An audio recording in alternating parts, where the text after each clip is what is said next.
Madame, Monsieur, bienvenue dans Politicia sur Africa 24. À l'approche du 66e anniversaire de l'indépendance de Madagascar, le 26 juin 2026, la transition politique sur la Grande Île reste décisive, alors que la Commission électorale nationale indépendante a fixé le référendum constitutionnel en juin 2027 et la présidentielle en octobre 2027. Le pays fait face aux enjeux des réformes institutionnelles, de la refondation, aux exigences d'inclusivité de la SADC, ainsi qu'aux paradoxes socio-économiques majeurs, illustrés par une croissance de 4,7% face à un taux de pauvreté touchant de 66%. Pour analyser ces enjeux et perspectives de la transition au Madagascar, nous avons un invité en studio, analyste politique Boul Banekin. Merci d'être avec nous. Merci Edith, c'est un honneur renouvelé. Et en duplex depuis Paris, nous sommes avec Grégory Sileni, analyste politique. Merci d'avoir accepté notre invitation. C'est à vous de m'avoir invité, c'est un honneur d'être parmi vous. Avant d'évaluer cette transition, retour sur l'événement qu'il a lancé, l'investiture du colonel Michael Randrianirina. Retour en image dans ce reportage de Samantha Sabero. Un nouveau chapitre s'ouvre à Madagascar. Le colonel Michael Randrianirina a été officiellement investi président de la République vendredi 17 octobre 2025, quelques jours après la prise de pouvoir par les militaires et la chute de l'ex-président Andry Rajoelina en fuite à l'étranger après 3 semaines de manifestations. Il promet de diriger le pays dans un esprit d'unité et de refondation. Depuis le retour de l'indépendance, le peuple malgache a aspiré au progrès, à une vie meilleure et à une émancipation des jours de la pauvreté. Mais malheureusement, 65 ans après, Madagascar figure encore parmi les pays les plus pauvres du monde. Cette situation chaotique a éveillé la conscience d'une jeunesse audacieuse, une jeunesse qui espère un futur plus prometteur, un avenir plus sûr pour eux et pour les prochaines générations. Michael Randrianirina a exprimé son désir de collaborer étroitement avec toutes les forces vives de la nation. Son objectif est d'élaborer une nouvelle constitution et de réviser les lois électorales qui encadreront les prochaines élections. Il a également loué l'engagement de la génération Z qu'il considère comme ayant été à la pointe du combat pour le changement. Nous allons collaborer avec toutes les forces vives de la nation pour élaborer une nouvelle constitution, réviser les textes électoraux et planifier les élections et référendums. Nous nous engageons à rompre avec le passé et à réformer en profondeur les systèmes administratifs, socio-économiques et politiques du pays. Cette refondation sera menée sous notre pilotage, en étroite collaboration avec nos partenaires. Nos objectifs sont de valoriser le social et l'économie en priorisant des secteurs à impact direct sur la population comme l'énergie, la santé et l'éducation. Après 3 semaines de manifestations, le président renversé Andry Rajoelina a fui à l'étranger. Le nouvel homme fort de Madagascar, tout en rejetant le terme de coup d'État, s'efforce désormais de légitimiser sa prise de pouvoir. En l'espace de 2 ans, ce militaire de 51 ans est passé d'une arrestation pour tentative présumée de coup d'État à une investiture à la tête de l'État. Pour concrétiser cette promesse de changement, le décret 2026/942 engage une refonte intégrale du fichier électoral ciblant plus de 11 millions de citoyens. Les précisions dans ce reportage de Pauline Minka.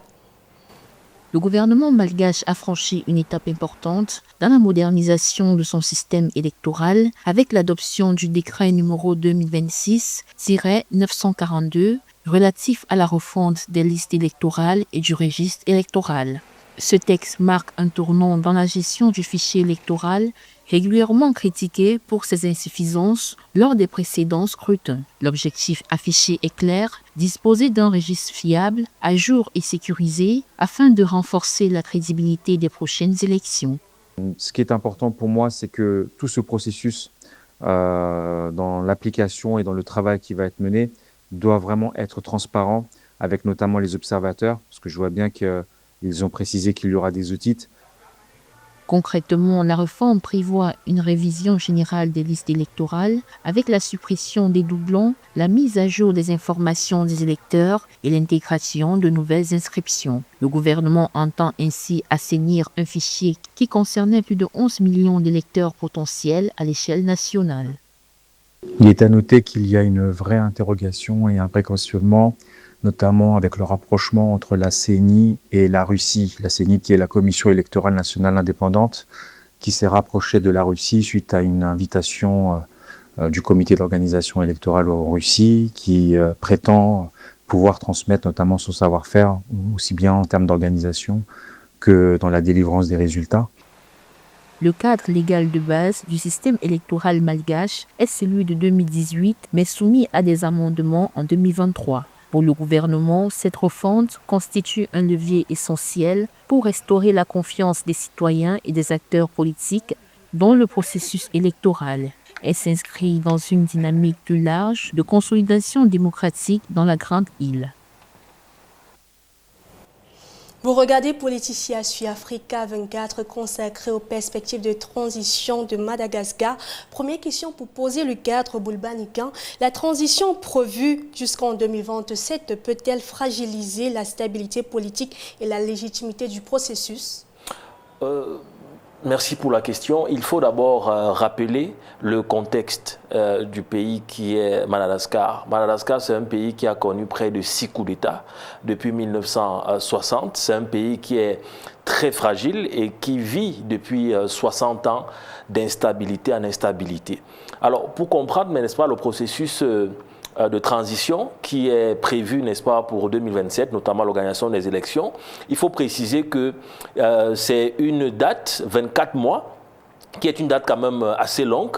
On a comme l'impression que la junte en face, n'est-ce pas, prépare peut-être un passe-droit, c'est-à-dire essayer de donner le pouvoir à X ou à Y. Mais pour l'heure, quand on regarde que c'est un pays qui vit un contexte difficile, que ce soit économiquement, que ce soit socialement.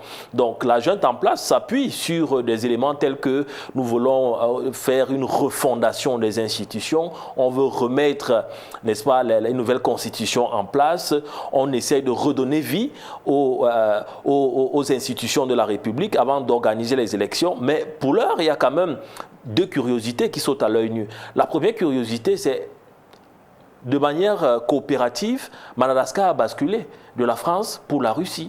Et quand on sait que sur la scène internationale, c'est des puissances, n'est-ce pas, antagonistes, on se pose quand même beaucoup de questions parce que le colonel Michael, depuis qu'il est en place quand même, il se rapproche de plus en plus de la Russie et de manière géopolitique, on peut s'interroger, on se pose beaucoup de questions. Grégory Sileni, depuis Paris, quelle lecture faites-vous de cette question? Cette transition, vous avez dit, hein, juste parce que je n'entends pas très bien, j'entends bien la question. La transition prévue jusqu'à 2027 peut-elle fragiliser la stabilité politique et la légitimité du processus? Écoutez, moi ce que je pense, si on prend un peu de recul par rapport à l'émergence de cette transition, de cette dite refondation incarnée par Michael Randrianirina, il y avait un état de fait à Madagascar, c'est que Hans Rajwen, ex-chef d'État déchu, ne répondait pas aux besoins les plus impérieux à Madagascar. Suite à cette situation politique très contestée, notamment par la jeunesse malgache, ce qu'on a appelé la Gen Z, ce mouvement, vous savez, au départ horizontal, en tout cas, qui est à l'origine des contestations sociales et des mouvements donc en septembre 2025. Il y a eu l'arrivée donc de Michael Randrianirina qui a tout fait et tout œuvré pour que ce coup d'État n'en soit pas un. Il s'est très fortement appuyé sur les événements de 2009 notamment. Et donc aujourd'hui, lui, ce qu'il a dit très rapidement, ce qui était logique dans ce qu'on appelle une transition politique, hein, on a déjà beaucoup aussi bien à Madagascar que sur le continent africain, c'est qu'il s'engageait donc à réformer les institutions et surtout organiser donc cette élection avec ce calendrier qui a été transmis à la SADC, qui doit être porté sur 4 mois, 18 à 24 mois, et qui nous amène donc à 2027. Pour le moment, ce qu'on peut dire sur les éléments qui ont été donnés par Michael Randrianirina, je pense qu'on arrive quand même dans un processus relativement sécurisé. On va dire qu'aujourd'hui, les contestations possibles ou les critiques qui sont adressées à Michael Randrianirina porte davantage sur sa politique plutôt que sur le billet électoral qui est proposé. Là, vous l'avez dit, même dans le reportage, ça a été bien dit, il respecte plus ou moins la feuille de route de la SADC, notamment la révision du fichier électoral, avec notamment l'association des protagonistes au sein de la société, etc. Donc, on va dire à ce niveau-là, le calendrier est plus ou moins respecté, mais quand on dit respecté, je pense, c'est parce qu'il y a une forte pression de la SADC derrière, ce qui fait qu'il y a un garde-fou et que Michael Randjaneri n'a pas les mains totalement libres. En revanche, mon copanéliste l'a un peu abordé, je pense que les critiques qui sont aujourd'hui adressées, qui sont assez acerbes et qui sont assez justifiées, c'est plutôt sur la politique qui est en train de mener la transition, qui peut-être dépasse justement son rôle et la mission qui lui est assignée en tant que... Boulbanekan, le gouvernement de transition a engagé un dialogue national pour concevoir la constitution de la future 5e République. Est-ce réaliste de vouloir refonder la totalité de l'architecture juridique d'un État à moins de 2 ans des scrutins majeurs? Oui, vous savez, dans toute transition, vous savez, en Afrique, quand on étudie, n'est-ce pas, la géopolitique des coups d'État, il est important de noter que chaque jeune militaire essaye tout d'abord de toiletter la Constitution. Parce que, vous savez, il y a eu un coup d'État au Gabon, il y a eu des coups d'État en Côte d'Ivoire, notamment le coup d'État général Robert Gueye, des coups d'État de monsieur Lassana Conté du côté de la Guinée-Conakry. On constate effectivement que lorsqu'il y a un coup d'État, on essaye de refaire la Constitution ou essayer de faire des modifications de la Constitution. Vous savez, la Constitution doit répondre, n'est-ce pas, aux questions véritables du peuple. La Constitution doit, n'est-ce pas, s'arrimer à l'ère du temps, à l'ère de la mondialisation. Donc, il serait difficile de voir une Constitution qui est assez figée. Mais je pense, par contre, que la nouvelle Constitution initiée par le biais du dialogue inclusif avec les partis politiques, la société civile, les acteurs politiques, va par contre dessiner, n'est-ce pas, ce que je vais dire, le squelette de la transition qui est en cours, du colonel Michael. Parce que figurez-vous, dans la nouvelle constitution mise en place, c'est où on saura exactement où est-ce que le pays est en train d'aller. Tout ce qu'on sait actuellement, c'est que le calendrier est prévu pour telle date, les élections sont prévues pour telle date, mais la constitution qui est importante, qui est ce qu'on appelle la Bible juridique, ou alors la Bible de fil conducteur d'un État, va me permettre, n'est-ce pas, de dessiner, n'est-ce pas, dans quelle route le colonel Michael est en train d'amener le pays Madagascar. Parce que dans cette constitution-là, c'est ce que j'appelle un tournant décisif pour ce pays. Donc, on va donc voir, on espère seulement que ce dialogue qui est annoncé va fédérer toutes les forces vives, y compris aussi le président Rajoelina qui est, n'est-ce pas, du côté qui est exilé. Il faudrait que lui aussi, il participe du mieux qu'il peut. Parce que la constitution d'un pays est ce qu'on appelle le reflet du peuple. C'est-à-dire que c'est le peuple, lui, qui, n'est-ce pas, qui est au cœur de cette constitution-là. Donc, il est clair que le président de transition en place a intérêt de fédérer toutes les forces vives, tous les acteurs politiques, la société civile, pour, n'est-ce pas, une construction d'une constitution qui est l'émanation du peuple, mais aussi qui est ce qu'on appelle l'émanation de l'intérêt général. Grégory Sileni, est-ce réaliste de vouloir refonder la totalité de l'architecture juridique d'un État à moins de 2 ans des scrutins majeurs à Madagascar? Écoutez, Edith, je pense que vous donnez un peu la réponse dans votre question. Je pense que c'est très présomptueux, très ambitieux de vouloir un norme constitutionnelle. Je pense qu'il ne faut pas se tromper de débat.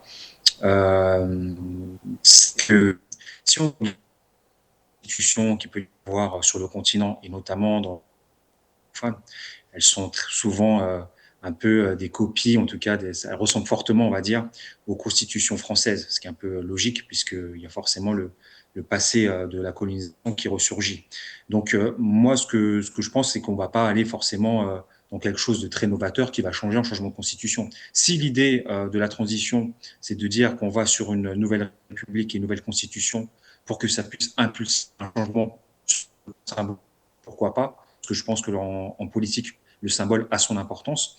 En revanche, moi, ce que j'ai envie de dire, comme dans beaucoup de pays, et Madagascar n'y déroge pas, c'est que je pense qu'aujourd'hui, tous les outils qui sont les nôtres, qui sont sur le plan institutionnel, et donc par ce cadre constitutionnel, ne sont pas totalement exploités. Je peux prendre un point pour corroborer mon propos.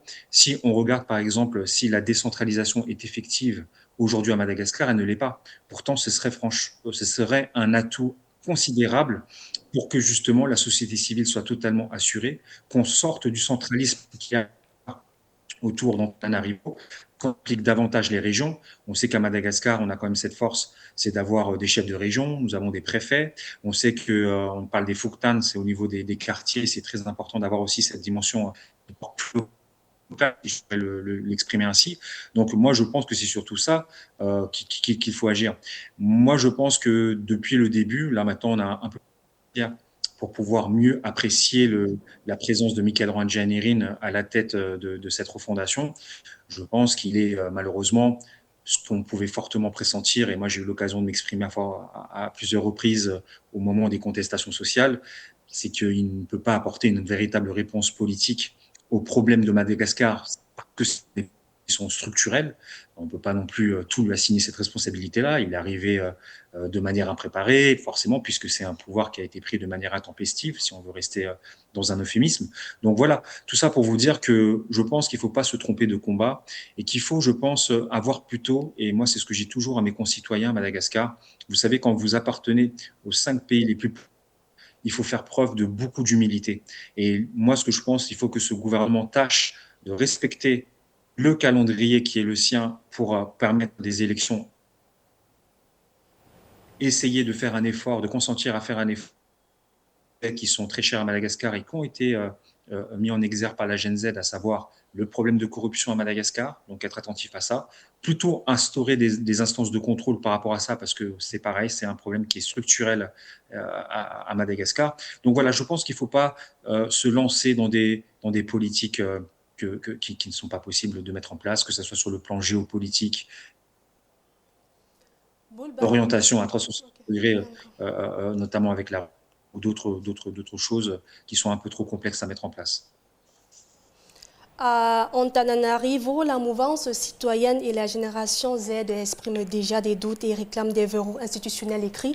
Boule, comment s'assurer que ce dialogue national intègre réellement la société civile et ne se transforme pas en un outil de légitimation exclusive pour les autorités intérimaires? Tout à fait. La génération Z est à l'origine du coup d'État. Il faut dire que le colonel Michael arrive au pouvoir à l'impromptu, totalement à l'impromptu. Et les inquiétudes de la génération Z, c'est des inquiétudes légitimes.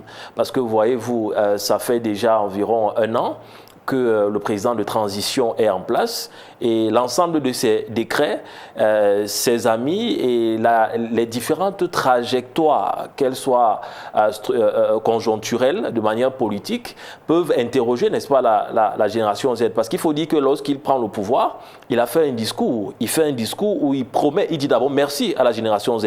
Il dit merci parce que c'est eux qui conduisent, n'est-ce pas, la prise de pouvoir des militaires.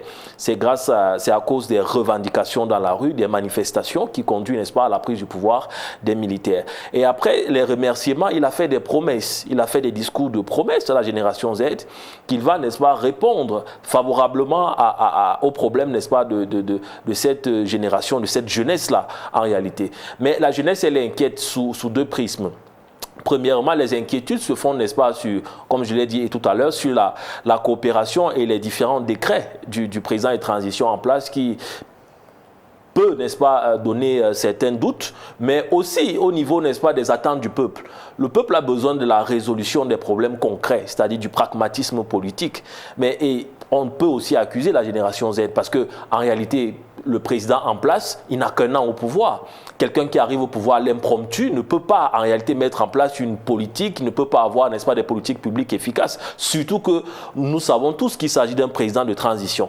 Donc autant c'est également une pression supplémentaire, n'est-ce pas, que la génération Z met à l'endroit du président de transition en place pour, n'est-ce pas, une trajectoire politique transparente, saine, sereine, pour que celui qui arrive au pouvoir soit réellement l'émanation des urnes et non pas quelqu'un qui a été parachuté. Parce qu'on sait qu'en Afrique, figurez-vous, du côté de la Guinée-Conakry, dans d'autres pays, on a vu, n'est-ce pas, des présidents de transition qui font ce qu'on appelle des passe-droits à des hommes politiques. C'est-à-dire qu'on vous met au pouvoir et après cela, il va revenir par la suite avec des alliances et tout. On a ça beaucoup plus avec les présidents de transition en Afrique, dans plusieurs pays. Donc, c'est une pression supplémentaire de la génération Z, mais on peut aussi critiquer la génération Z qui, elle, peut-être, dans sa soif de changement, n'a pas compris qu'en réalité, c'est aussi un peu trop tôt pour voir un changement structurel, parce qu'en un an de transition, le colonel Michael n'a pas toutes les cartes en main pour mener à bien les politiques publiques de développement. Grégory Sileni, votre réaction sur la question? Oui, de toute façon, je pense qu'aujourd'hui, on voit que cette transition, elle est très fragile et qu'on a l'impression, en tout cas à Madagascar, c'est que des contestations peuvent ressurgir à nouveau. Je pense que on a laissé au départ, forcément, vous avez il y a deux choses qu'on peut dire. C'est si on est pessimiste, Michael Randrianirina a le bénéfice du doute, et si on est un peu plus optimiste, au départ, quand il a pris le pouvoir, on pourrait dire qu'il a bénéficié d'une sorte d'état de grâce. Et cet état de grâce a plus ou moins été consommé, puisque vous savez qu'en ce début d'année, l'ancien Premier ministre a été renversé pour mettre en place notamment Mamtine Randrianirina qui a pris la tête de la primature.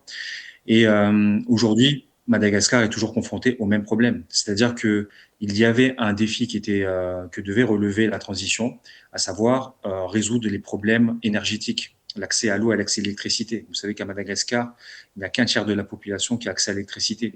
Or, sur ce problème est loin d'être résolu. Il y a un petit peu moins de délestage sur la capitale, mais le problème est toujours tout aussi important.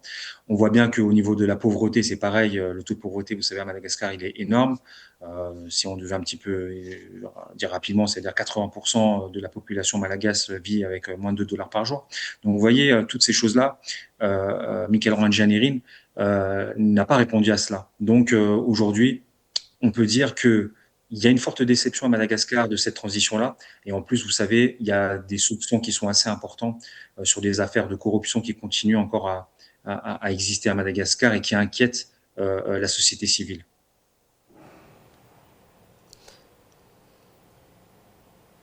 Merci Grégory. Madame, Monsieur, nous prenons une pause et nous revenons juste après pour la suite de Politicien.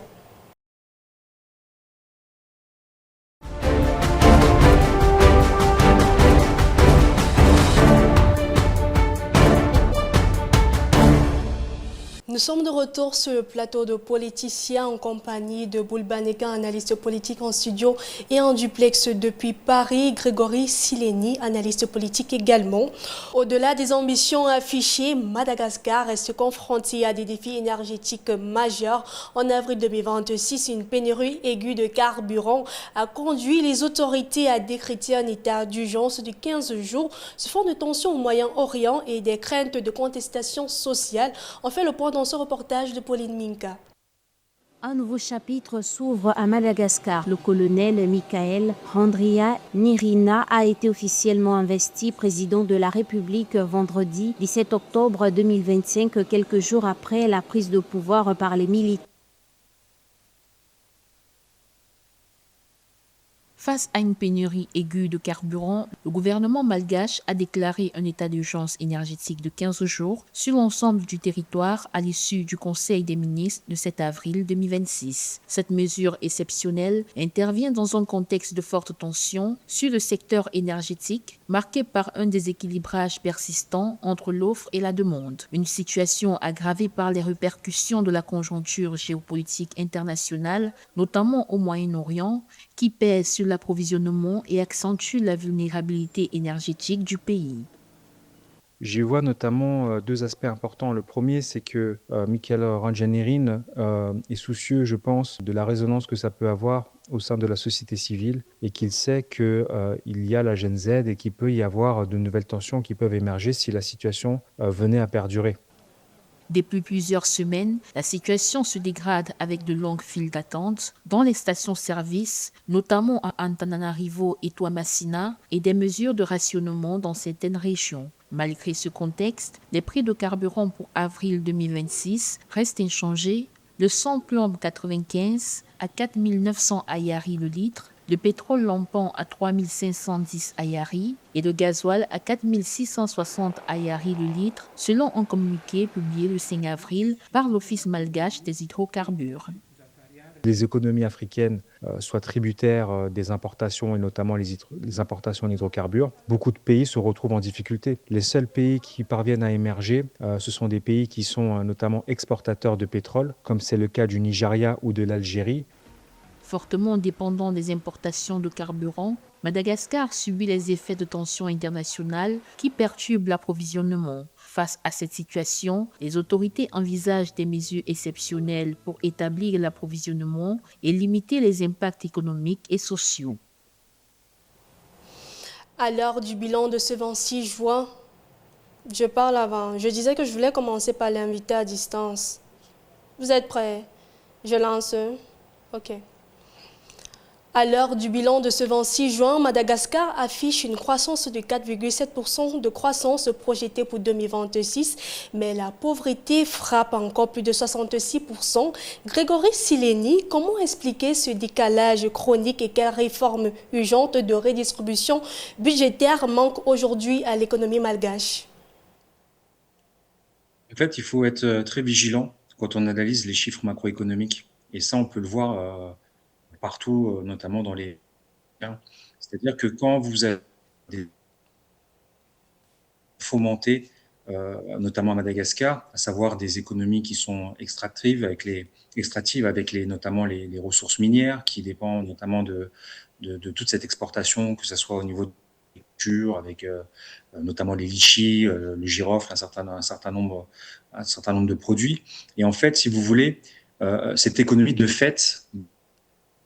Mais c'est pas pour autant que les autorités actuelles y sont pour quelque chose, parce qu'en fait forcément quand vous récupérez un État, quel que soit en fait le président qui va être, il va prendre une continuité et en fait il va que poursuivre des principes économiques qui sont déjà existants. Donc en fait il n'y a pas de production directe, il n'y a pas une prise directe sur l'économie aujourd'hui à Madagascar, que sont toujours confrontés aux mêmes problématiques, à savoir une économie qui n'est pas du tout industrialisée, une économie qui ne fait pas de la croissance inclusive, qui ne profite pas aux Malgaches, d'où du coup ce taux élevé de pauvreté à Madagascar. Et aujourd'hui, jusqu'à présent, bon, ce qu'il faut dire par rapport au régime actuel, on a un ministre de l'économie, en tout cas dans le discours, qui essaye un peu de marquer une rupture avec le régime précédent et qui a en tout cas tenu un discours plutôt alléchant, on va dire, oralement, lorsque notamment il a aussi associé, vous savez, il y a cette entité à Madagascar qu'on appelle le GEM, le groupement d'entreprises malgaches. Donc tout ça de bon augure, mais aujourd'hui en tout cas on ne voit pas du tout, en tout cas ce n'est pas du tout matériel pour changer la politique des forces qui sont les nôtres, parce que les forces on les connaît, je les ai notamment énoncées tout à l'heure, l'agriculture, on peut ajouter à ça aussi le textile, les ressources minières, éventuellement aussi le tourisme, parce que forcément, un pays insulaire, vous savez que le tourisme a toujours une... Madagascar, on sait qu'il y a à peu près plus de 200 000 touristes qui viennent annuellement à Madagascar. Réaction Boulbanika. Oui, ce qu'il faut dire, c'est que Madagascar, la génération Z n'a pas compris quelque chose. C'est-à-dire, lorsque le président de transition arrive, il faut dire qu'il arrive à l'impromptu. Ça, il faut le dire. Il arrive à l'impromptu suite aux manifestations et autres. Mais je vais rappeler à mon copanéliste, Grégory, que la prise de pouvoir du président actuel, en réalité, il arrive par accident au pouvoir. Et quand il arrive par accident, la génération Z n'a pas compris qu'en réalité, il n'est pas préparé à prendre le pouvoir. Il n'est pas préparé. C'est-à-dire que, suite aux manifestations, n'importe quel coup d'État serait salutaire en réalité. Serait comme en réalité un apaisement. Mais ce qu'on a oublié, c'est que quand on étudie le diagramme de Kapman, c'est que le sauveur qui arrive n'est pas forcément en réalité compétent, ou alors ne sera pas toujours sauveur. Il peut aussi se transformer en bourreau. C'est ça le diagramme de Kapman. C'est-à-dire que le sauveur, certes, ça vient pour résoudre, je vais dire, des velléités de tension chrysogènes, mais dans le fond, ça peut ne pas toujours être la solution adéquate pour le problème. Revenons sur le cas de Madagascar pour expliquer la disparité économique. Il faut dire qu'en réalité, l'un des épineux problèmes de Madagascar, c'est que l'économie de Madagascar est majoritairement extravertie, c'est-à-dire tournée vers l'extérieur. C'est une économie qui est fragile de par son faible taux de production. c'est-à-dire que ce soit dans l'agriculture, que ce soit la production locale, en réalité, elle est assez faible. Donc moi, je pense que les politiques publiques de développement devraient être axées sur le financement des activités locales pour booster, n'est-ce pas, la production locale, pour booster l'agriculture et surtout aussi l'entrepreneuriat jeune. Parce qu'il faut dire qu'il y a également une inflation en matière de coefficient de chômage jeune, c'est-à-dire entre 25 et 32 ans de ce côté-là. Donc, c'est un problème épineux qui joue sur la croissance, qui joue sur la production intérieure du pays. Mais je pense que le véritable problème, c'est parce que le président de la République, autant il arrive de manière impréparée, mais autant également il arrive dans un contexte, je vais dire, très sensible, où la jeunesse est hyper exigeante en matière, n'est-ce pas, de développement socio-économique. Donc c'est une question assez difficile. Je pense pour ma part que le nouveau président qui va arriver dans ce pays aura du pain sur la planche. Dans la continuité, Boule. Ok, je vais remercier. Grégory Sileni, oui, réaction également de votre part sur l'analyse de Boule Banika. Non, c'est difficile de proposer quelque chose de contradictoire par rapport à ce qui a été dit. Ça a été dit justement. En revanche, si je devais apporter un léger bémol, c'est que je pense que oui, on est d'accord qu'il y a une impréparation totale, puisqu'il s'agit d'un coup d'État. Mais ce que je pense qu'il aurait fallu penser, et ce qu'il aurait fallu intégrer pour Michael Randrianirina, c'est peut-être la chance de sa vie. C'est-à-dire que s'il n'y avait pas ce contexte de contestation sociale, il ne serait jamais arrivé au pouvoir. Donc en fait, il faut saisir cette opportunité qu'il a en tant que président de la refondation et président de Madagascar. Il avait vraiment une carte à jouer à cela. Je ne vais pas faire non plus les analogies, et je ne vais pas non plus glorifier des coups d'État, mais je pense que par exemple, quand on regarde ce qui s'est passé au Gabon, parce que je sais que Michael Randrianirina est allé voir Brice Oligui ces derniers jours, on a vu ce qui s'est passé au Gabon. On a eu quand même la marque, une empreinte d'une politique qui a été mise en place, qui a changé, qui a été en tout cas perceptible. Bon, aujourd'hui, c'est très différent, mais en tout cas, au moment du coup d'État, on a vu vraiment un changement qui s'est passé au Gabon, ce qui lui a permis d'ailleurs d'avoir une légitimité et d'être élu derrière. Mais là, à Madagascar, je pense que, je l'ai dit tout à l'heure, il fallait pas être très présomptueux en fait dans la politique. Il fallait répondre à cette urgence sociale qui était demandée par la Gen Z. Il fallait, je pense, associer totalement les Malagasy et pour ne plus gouverner comme avant. Parce que là, en fait, ce qu'on est en train de constater à Madagascar, c'est qu'on a beaucoup critiqué le régime pour un certain nombre de choses. On voit bien ce qui est en train de se passer, c'est qu'on est dans un mimétisme avec ce nouveau régime. Et après, je pense que Michael Randrianirina, sa volonté plus ou moins cachée, en tout cas qui n'est pas dit ouvertement, c'est qu'il espère s'installer, je pense, il espère même se présenter, je pense. J'essaie un petit peu de dire tout haut peut-être ce qu'il pense tout bas. Et pour cela, en fait, il est obligé d'apporter quelque chose à Madagascar, quelque chose en tout cas de différent, parce que c'est la volonté, c'est la velléité de la Gen Z.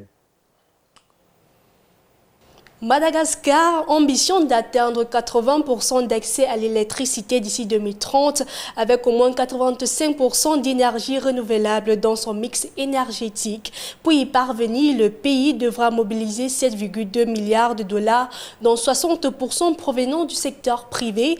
Plus de détails dans cet élément de la rédaction d'Africa 24. Madagascar dispose d'importantes ressources en énergie renouvelable, mais reste confronté à l'un des faibles taux d'accès à l'électricité au monde. Seuls 36% des habitants sont raccordés au réseau, tandis que les délestages récurrents pénalisent aussi bien les ménages que les entreprises. Cette crise est alimentée par la dépendance de la compagnie publique Jirama aux combustibles fossiles, à la baisse de la production hydroélectrique, les difficultés financières de l'opérateur et la vétusté des infrastructures électriques. Je pense objectivement que c'est un projet très ambitieux de vouloir porter le taux d'accès à l'électricité à 80% en 2030. Quand on voit la situation actuelle avec les nombreux délestages et même la genèse des contestations sociales de septembre 2025, qui étaient dues justement au manque d'accès à l'eau et à l'électricité, lorsqu'on connaît également le problème récurrent de la Jirama qui n'a pas été résolu avec l'arrivée des autorités actuelles et notamment le président de la refondation, Michael Randrianirina. Je pense aussi c'est présomptueux de pouvoir penser que Madagascar pourra réunir les 7,2 milliards d'investissements qui sont nécessaires pour pouvoir atteindre cet objectif d'accès à l'électricité pour la population malagasy. Pour atteindre 80% d'accès à l'électricité et 85% d'énergie renouvelable d'ici 2030, Madagascar doit mobiliser 7,2 milliards de dollars. L'ambitieux pacte national pour l'énergie prévoit l'électrification de 500 000 foyers et 1500 km de lignes de transport. L'État sollicite le secteur privé à hauteur de 4,5 milliards de dollars, soit 60% du financement. Via la mission 300, le pays vise également le raccordement annuel de 2,2 millions de personnes grâce au mini-réseau et au solaire individuel. Tant que les élections ne seront pas organisées de manière certaine et assez rapidement, donc il faudra respecter le calendrier présenté par Michael Randjanirin, tout cela ne sera pas propice à l'arrivée d'investisseurs. Ensuite, ce qu'il faudrait ajouter en dernier lieu, c'est que Madagascar souffre de ces infrastructures qui ne lui permettent pas de répondre aux besoins des Malagasy qui se trouvent en ruralité notamment. La Banque mondiale conditionne la réussite de cette stratégie à l'assainissement financier de la GIRAMA, 250 millions de dollars de déficit annuel et 400 millions d'arriérés. Un climat de confiance permettrait au privé d'ajouter 130 MW d'ici fin 2026. Fort de succès passés comme le projet de développement de l'accès à l'électricité à moindre coût, l'institution préconise d'accélérer les réformes pour attirer les investissements et garantir l'accès universel à l'énergie. Boulbanekan, les progrès récents affichent l'électrification de 500 000 foyers, 500 centres de santé et 1500 km de lignes électriques construites. Pourtant, le taux national d'accès à l'énergie culmine à peine à 15%. Ces chantiers suffisent-ils à répondre à la forte croissance démographique? Non, pas toujours. Vous savez, un pays comme Madagascar, c'est un paradoxe en Afrique. Comment comprendre qu'un pays touristique, un pays qui est au bord de la mer, vit actuellement l'insuffisance criarde d'électricité? C'est quand même problématique. Vous avez certaines régions de ce pays qui portent des grands cours d'eau, des fleuves, qui traversent le Botswana, Madagascar, ça va même jusqu'en Afrique du Sud et autres. Vous avez certaines régions qui sont des régions des grands cours d'eau de ce côté. C'est comme le Gabon, par exemple, avec l'insuffisance énergétique, c'est comme le Cameroun où les départements portent des cours d'eau. Il y a des cours d'eau partout. Madagascar est un pays touristique. C'est un pays qui est au bord de la mer. Donc, en réalité, c'est un pays qui devait être un hub en matière de commercialisation de l'énergie électrique auprès de ses voisins. Mais c'est quand même paradoxal. Lorsque nous avons ces grandes annonces-là pour résoudre les problèmes d'insuffisance énergétique, on se pose pas mal de questions. Parce qu'il faut dire que le premier indicateur pour permettre aux investisseurs de venir dans votre pays, c'est la stabilité politique. C'est d'abord ça. Aucun investisseur étranger ne viendra chez vous pour vous aider et se faire aussi de l'argent, ça il faut le dire, s'il n'a pas la garantie que son business ne va pas s'écrouler à tout moment. Madagascar, je l'ai dit à l'entame de l'émission, c'est 6 coups d'État depuis 1960. C'est-à-dire que le pays est dans une instabilité politique. Mais comment en sortir? Pour sortir définitivement des coups d'État, il faudrait impérativement des institutions fortes. Une constitution forte et répondre favorablement aux besoins de la population. Des promesses à l'horizon 2030 pour arriver à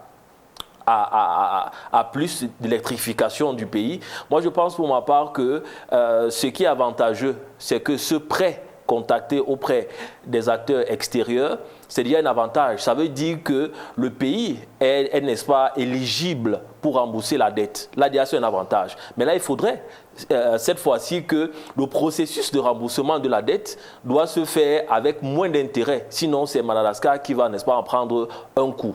Et moi, je m'interroge. Lorsque on entame, n'est-ce pas, ce genre de processus, qui va gérer?